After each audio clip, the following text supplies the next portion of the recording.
अतिशय वेगाने विकसित होत असलेल्या श्री विठ्ठलाच्या पावन नगरीत पंढरपूर समीप आम्ही घेऊन आलो आहोत एक सर्व सुविधांनी युक्त विठू माऊली नगर येथे भव्य प्लॉटिंग प्रकल्प। आमच्या प्रकल्पाची वैशिष्ट्ये प्रशस्त रस्ते, प्रत्येक बाजूला डिमार्केशन, संपूर्ण साईटला कार कंपाऊंड, रस्त्याच्या बाजूला स्ट्रीट लाईटची सोय, संपूर्ण प्लॉटिंग मधील रस्त्यांच्या दुतर्फा झाडांची लागवड, संपूर्ण प्लॉट धारकांना आवश्यक वीज कनेक्शनसाठी स्वतंत्र डीपीची सोय या आणि अशा अनेक सुविधांसह युक्त विठू माऊली नगर मध्ये 1 ते 11 गुंठ्यांपर्यंतचे प्लॉट उपलब्ध। साईटचा पत्ता विठू माऊली नगर, MIT स्कूलच्या पाठीमागे पालखी तळाजवळ, सातारा रोड, वाखरी, तालुका पंढरपूर। घडामोडी पाहण्यासाठी आमच्या YouTube चॅनलवरील PVR म्हणजेच पंढरी वार्ता या न्यूजला सबस्क्राइब करा आणि शेजारील बेल आयकॉनवर क्लिक करा।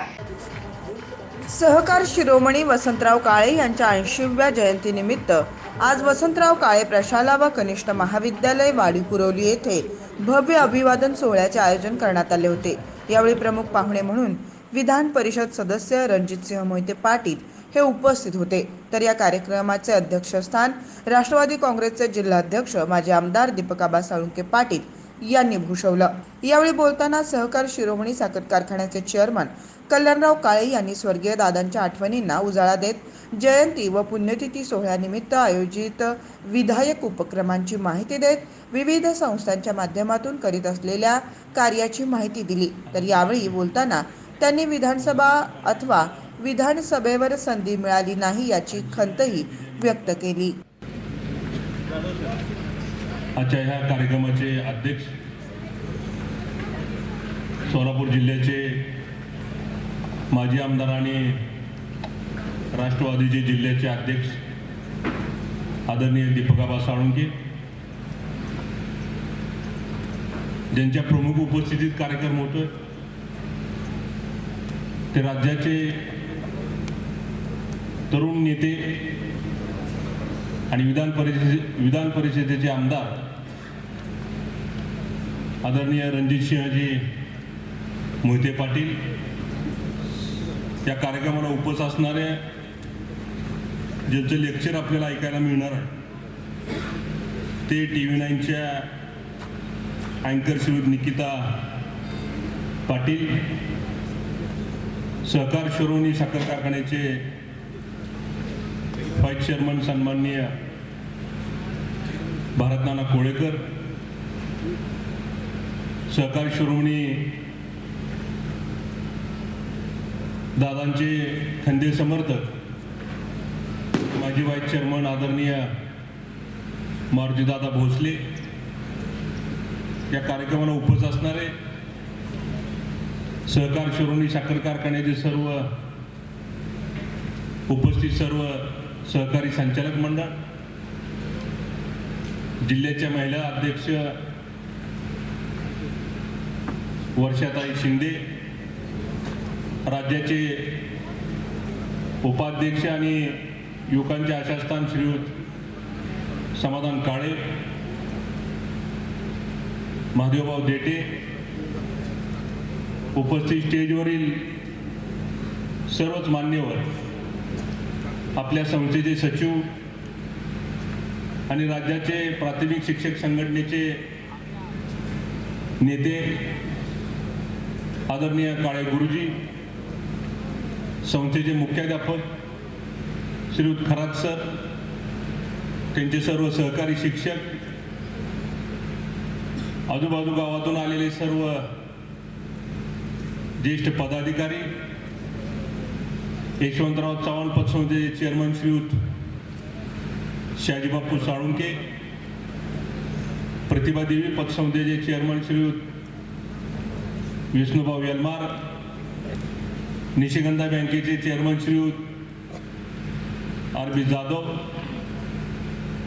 चंद्रभागा डेअरीचे मॅनेजिंग डायरेक्टर श्रीयुत विलास काळे आणि उपस्थित सर्व स्टेजवरील सर्व मान्यवर, माझी आई, या संस्थेचे सर्व विद्यार्थी विद्यार्थिनी, बंधू भगिनी आणि तरुण युवक मित्रांनो, पत्रकार बंधूंनो,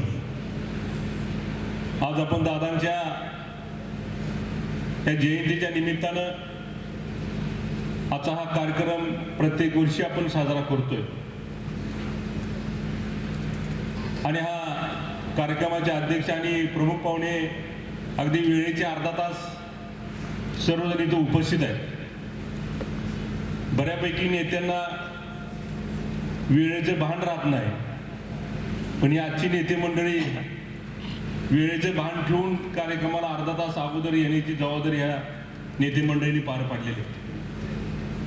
आणि म्हणून त्यांच्या या जयंतीच्या निमित्तानं आणि उद्या पुण्यतिथी आहे आबासाहेब, आणि आखितीप्रमाणे काल आम्ही आखितीप्रमाणे घरी साजरी करतो, तर काल आखितीप्रमाणे 7 तारीख, आज 8 तारीख जयंती आणि उद्या 9 तारखेप्रमाणे पुण्यतिथी.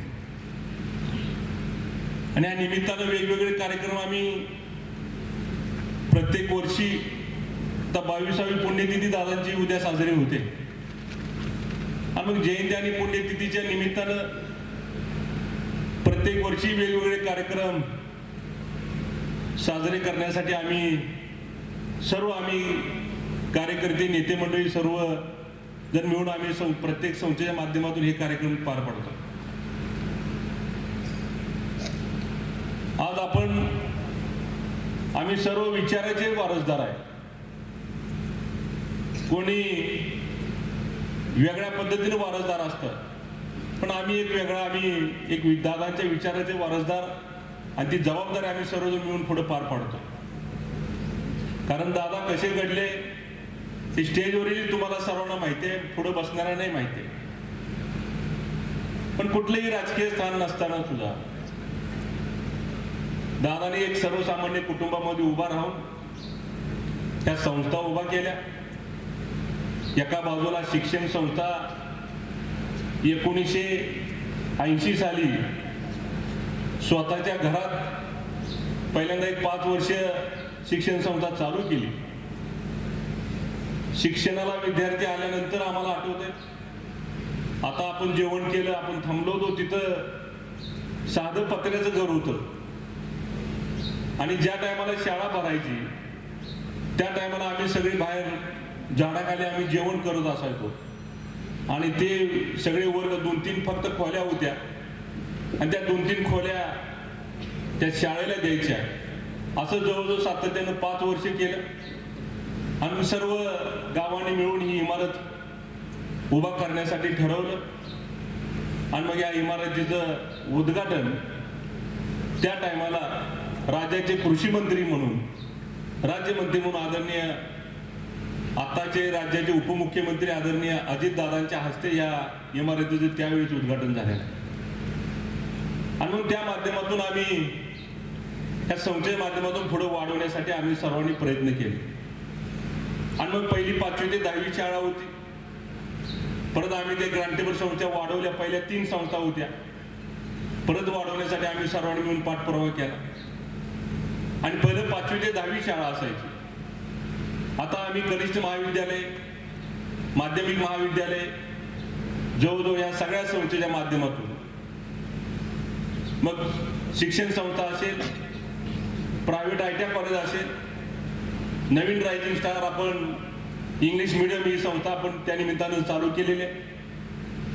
आणि आजचे जे प्रमुख पाहुणे ते तुम्ही आम्ही सर्वजण आपण ओळखतो, जे ग्रीन फिंगर चे अध्यक्ष आहे, आणि एक नावाजलेली संस्था, राज्यात एक नावारूपाला आलेली संस्था, आणि त्या संस्थेचे आज अध्यक्ष आदरणीय रणजितसिंह मोहिते पाटील आपल्याला प्रमुख पाहुणे म्हणून उपस्थित राहिले.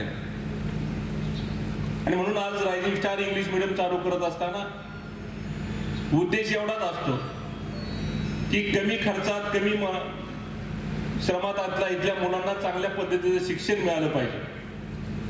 कारण आज आपण बघतोय प्रायव्हेट शिक्षण संस्थेच्या माध्यमातून कमर्शियल शिक्षण संस्था उभा राहिल्या, आणि मग लाखो रुपये खर्च, म्हणजे ज्युनियर केजी असेल, सिनियर केजी असेल, आणि मग पहिली 5वी पर्यंत 10वी पर्यंत लाखो रुपये फी मोजावं लागते.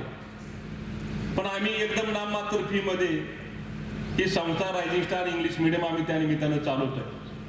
जे बाहेर जाऊन, पुण्यासारख्या जाऊन, सिंहगड असेल, इतर संस्था असतील, तिथं ज्या क्वालिटीचं शिक्षण मिळतंय, एवढ्या मोठ्या फी भरून, लाख रुपये फी भरून ज्या क्वालिटीचं शिक्षण मिळतंय, त्याच्यापेक्षा रायझिंग स्टार आम्ही इंग्लिश मिडियम कमी खर्चात एकदम नाममात्र फी मध्ये आणि चांगल्या दर्जाचं शिक्षण देण्याची सुविधा आम्ही संस्थेच्या माध्यमातून पार पाडतो. त्याच पद्धतीने डीएड कॉलेज असेल, ITI कॉलेज असेल, नर्सिंग कॉलेज असेल, या भागातली मुलं, सर्वसामान्यांची मुलं चांगल्या पद्धतीने शिकली पाहिजे, हा उद्देश त्या टायमाला आदरणीय दादांचा होता. जरी स्वतःला चांगल्या पद्धतीने शिक्षण घेता आलं नसलं तरी आपल्या भागातल्या मुलांचा चांगल्या पद्धतीने शिक्षण व्हावं, त्या मुलांना चांगल्या पद्धतीचं ज्ञान प्राप्त व्हावं, हा उद्देश त्यावेळेस दादांकडे होता.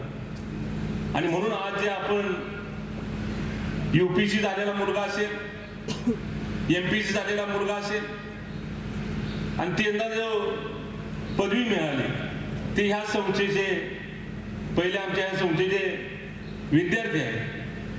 आणि खऱ्या अर्थानं आज दादांच्या जयंतीच्या निमित्तानं ही पोचपावती आम्हाला त्या निमित्तानं आज मिळाली. कारण जो उद्देश दादांचा होता ती दोनच नाही तर नागेश पासले नावाचा विद्यार्थी सुद्धा आज IT क्षेत्रात आयुक्त म्हणून काम, उपायुक्त म्हणून काम करतात. आणि मग अशी चांगली विद्यार्थी, हजारो मुलं चांगल्या पद्धतीने शिक्षणाचं काम या संस्थेच्या माध्यमातून इथल्या सर्व शिक्षकांनी त्या निमित्तानं पार पाडलेलं आहे. प्रशांत काळे आज आमच्या पंचायत समितीचा BDO असेल, आता सध्या BDO प्रशांत काळे म्हणून पंचायत समितीला BDO आहेत आणि तोही या संस्थेचा विद्यार्थी आहे. याचा अभिमान आम्हाला वाटतो. कारण जुन्या नेते मंडळीची, जुन्या माणसांची दूरदृष्टी कशा पद्धतीने असायची. कर्मवीर भाऊराव पाटलांचं उदाहरण आपल्या डोळ्यासमोर ठेवलं. तिने रयत शिक्षणच्या माध्यमातून एवढं मोठ्या राज्यात जाळं पसरवलं, लाखो विद्यार्थी त्याचं शिक्षण घेतात. आणि म्हणून अशी लोक खऱ्या अर्थानं जन्माला आली. आणि म्हणून खऱ्या अर्थानं आज आपल्याला ग्रामीण भागात सुद्धा आज आम्ही निकेता मॅडमना आम्ही मुद्दामून आज इथे उपस्थित केलेलं आहे. कारण टीव्हीला तुम्ही आम्ही नेहमी बघतो कशा पद्धतीने राजकीय क्षेत्रात असेल किंवा बातम्याच्या माध्यमातून कशी मांडणी असते. आणि सगळ्यात जास्त स्ट्रॉंगली, सगळ्यात जास्त महिलांचं काम आणि मांडण्याचं काम कशा पद्धतीने असतंय ती त्यांच्या वाणीतून आपल्याला सांगणार आहे. कारण आता आपण सदासजी काही गोष्टी आता मिळणार नाही. म्हणून मी विद्यार्थ्यांना आणि विद्यार्थिनींना सांगणार आहे, कायमस्वरूपी धडपडत राहावं लागतंय. सदासजी तुम्हाला घरी आणून कोण सुद्धा देणार नाही, ती विसरून जावा दिवस. कारण लोकसंख्येचा एका बाजूला महापूर आहे आणि मग ह्याच्यासाठी तुम्हाला रात्रंदिवस झगडावं लागणार आहे. आणि जे काम करणार आहे, ज्या ठिकाणी काम करणार आहे त्या गोष्टीवर आपलं पूर्ण लक्ष केंद्रित असलं पाहिजे. आणि मग ज्यासाठी करतोय तो उद्देश त्या माध्यमातून साजरा झाला पाहिजे. आणि इथनं पुढे ही जबाबदारी तुमच्या आपल्या मुला मुलींना सर्वांना पार पाडावी लागणार आहे. आणि म्हणून आज मी जास्त वेळ बोलणार नाही, कारण या दोन्ही नेते मंडळीत आपल्याला भाषण ऐकायचं आहे. आणि म्हणून दादांच्या जयंतीच्या आणि पुण्यतिथीच्या निमित्तानं एका बाजूला मी मगाशी सांगितले शिक्षण संस्थेच्या माध्यमातून शिक्षण देण्याचं काम आम्ही करतोय, एका बाजूला कारखान्या माध्यमातून जो ऊस या भागातला जास्त आहे तो ऊस कसा लवकर गाळप होईल, चांगलं खोडवं निडवं जाऊन त्याची मका कशी बाहेर पडेल आणि मकेच्या माध्यमातून त्याला 2 पैसे कसे मिळतील, हा उद्देश या संस्थेच्या माध्यमातून आपण पार पाडतोय. आणि म्हणून पुण्यतिथीच्या निमित्तानं उद्या कुस्त्याचं सुद्धा आयोजन, दादाला कुस्तीचाही नाद होता. दादा ज्यानंतर आपल्याला सोडून गेले त्या टायमाला पंढरपूरला ICU नव्हतं, त्या पद्धतीचा दवाखाना नव्हता. शेवटी सोलापूरला दादांना गाडीत घेऊन चाललो आणि त्यावेळी दादांना रस्त्यात जीव सोडावा लागला. आणि म्हणून आमच्या सारख्यांचं एवढं हाल असेल तर भागातल्या ग्रामीण लोकांचं, सर्वसामान्यांचं काय. आणि म्हणून वसंतदादा मेडिकल ट्रस्ट आम्ही सर्वांनी मिळून स्थापन केलं. आणि मग त्या माध्यमातून जनकल्याण हॉस्पिटलच्या नावाने 100 बेडचं आम्ही हॉस्पिटल चालू करून पहिल्यांदा त्या 100 बेडच्या हॉस्पिटलच्या माध्यमातून राजीव गांधी राज्य सरकारची जीवन योजना, महात्मा फुले जीवन योजना असेल त्या माध्यमातून सगळ्या लोकांना, भागातल्या लोकांना त्याचा फायदा व्हावा चांगल्या आजार लवकरात लवकर नीट व्हावे, कमी खर्चात व्हावे, हा उद्देश या हॉस्पिटलच्या माध्यमातून असायचा. आणि आम्ही एवढ्यावरच नाही थांबलो, तर आज ज्या मागच्या 2-3 वर्षात कोरोनाची महामारी आली आणि मग कोरोनाच्या महामारीत सुद्धा सगळे प्रायव्हेट हॉस्पिटल, सगळे डॉक्टर दार कुलप लावून कोणी दार उघडत नव्हतं, हॉस्पिटल ओपन करत नव्हतं, उघडत नव्हतं.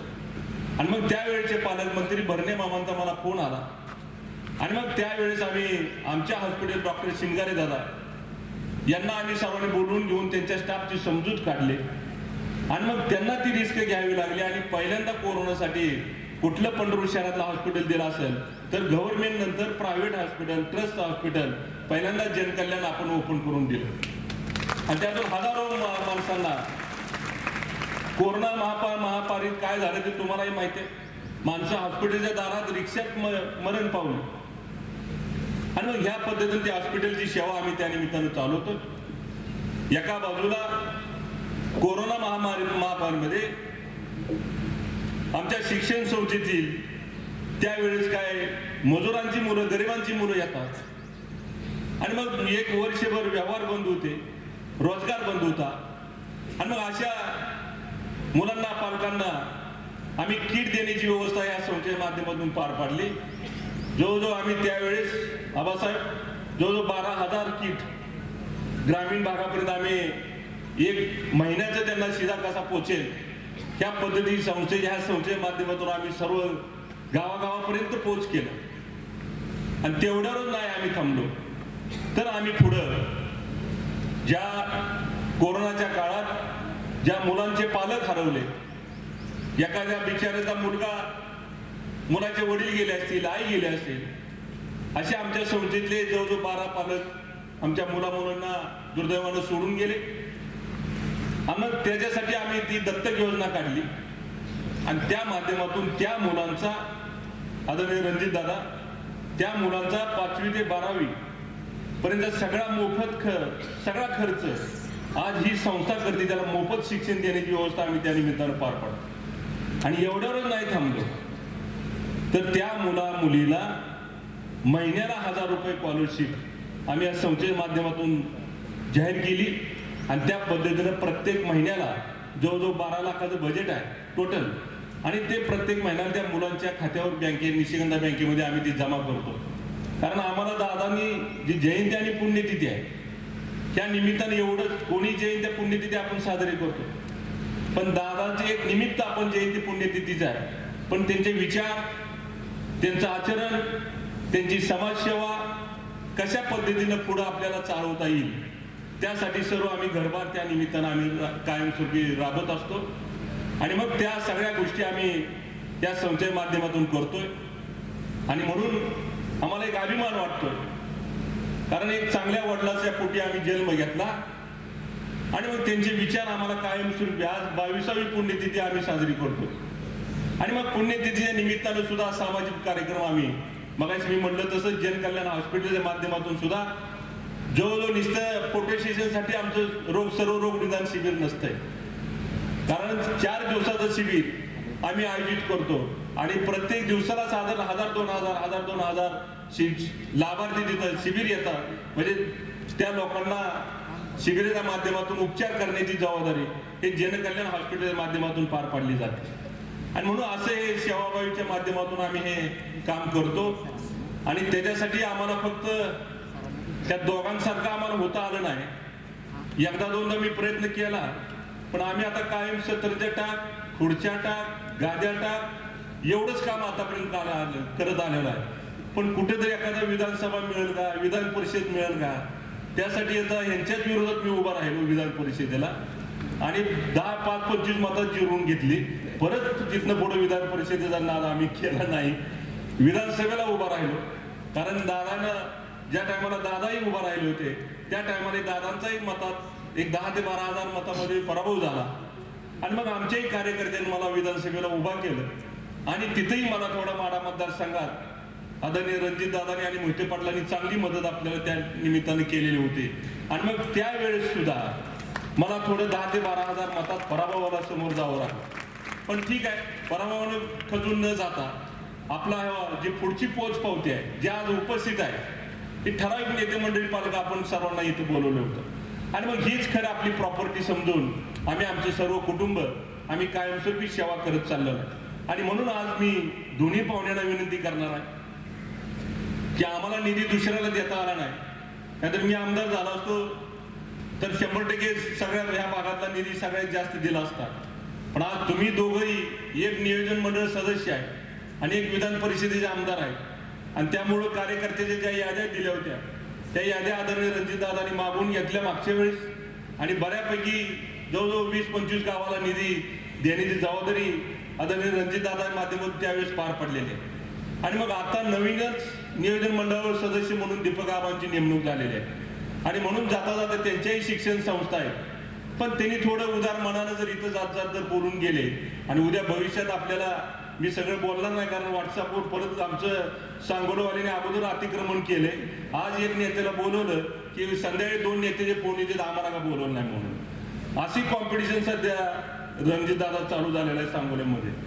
आणि मग त्यासाठी मी आदरणीय आबांना विनंती करतो, नियोजन मंडळामध्ये तुम्ही सदस्य झाला. आम्हाला इथल्या गोरगरिबांच्या मुलांची ही शाळा आहे, त्याला आम्हाला एखादा सभा मंडळ किंवा काही वेगळा निधी, आपल्याला वेगळ्या निधीच्या माध्यमातून आम्हाला निधी उपलब्ध करून देता आला तर नक्कीच ही संस्था कायमस्वरूपी ऋण तुमचं मनात ठेवून कायमस्वरूपी सहकार्य आपल्याला करेल, एवढी विनंती या निमित्तानं करतो. आणि जात जात खरं पाहुण्यांना बोलवल्यानंतर काय मागू नये असं म्हणतात, पण अलीकडे काय होतंय, मागितल्याशिवाय दम निघत नाही आणि सहजासहजी कुठली गोष्ट मिळत नाही.